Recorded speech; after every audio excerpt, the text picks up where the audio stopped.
spoznali sme sa tak, že sme hrali nejakú akciu s jednou kapelou a prišiel za nami si zaspievať aj s Peťkom, to šli za nami a proste sme mu navrhli, že či by sme niečo nedali dokopy spolu ako kapela, ako nová. A on, že není problém, stretneme sa, dohodneme sa. Tak sme sa dali dokopy, stretli sme sa teda u neho doma a proste sme to dali dokopy, cvičili sme pol roka a potom sme začali proste začať hrávať zábavy, oslavy, plesy, potom začali prvé albumy, CDčka a tak, rôzne vystúpenia. Kamil svojou tvorbou oslovil niekoľko generácií ľudí. V čom bol Kamil výnimočný? Kamil bol výnimočný proste vo všetkom. On, čo sa chytil, tomu išlo. Proste on bol aj vynikajúci aj futbalista, vynikajúci biliardista, bol dokonca majster, neviem či teda Slovenska alebo Európy v biliarde. A ešte bol výnimočný v tom, že dokázal skladbu vymyslieť za pár minút. Za pár minút vymyslel skladbu. Išiel napríklad aj na vecko, prišiel z vecka a hneď pesnička už bola hotová. Hneď bola hotová skladba. Takže on bol v tomto výnimočný. Aj bol ešte bol aj veľmi dobrý plavec. Kamil.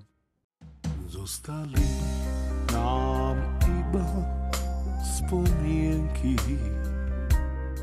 smútok, úzkosť, ľútosť a pláč.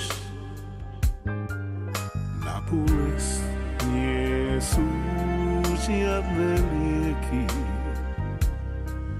navždy zostane len v nás.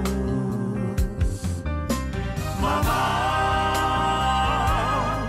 mamička, kus našeho srdiečka. Kamil bol veľmi dobrý človek. Veľmi dobrý človek bol Kamil. A mám s ním veľa zažitého. Aj kopec rady sme zažili a najväčšiu takú príhodu som zažil s ním. Raz mal také staršie auto a jemu proste, on mal asi slabú baterku alebo čo. A on hovorí mi, že Jarko, že roztlač ma. Tak som ho šiel roztlačiť a on sa s tým autom jak rozbil a som spadol dole, tak na ruky. A tak som sa smial a on sa mi tak smial, že strach, že to bola sila teda. No, takže tak. Kamil by oslavil 50. narodeniny. Čo by si mu odkázal touto cestou alebo takto do neba? Takže touto cestou by som mu odkázal v prvom rade, nech mu večné svetlo svieti a proste nech odpočíva v pokoji.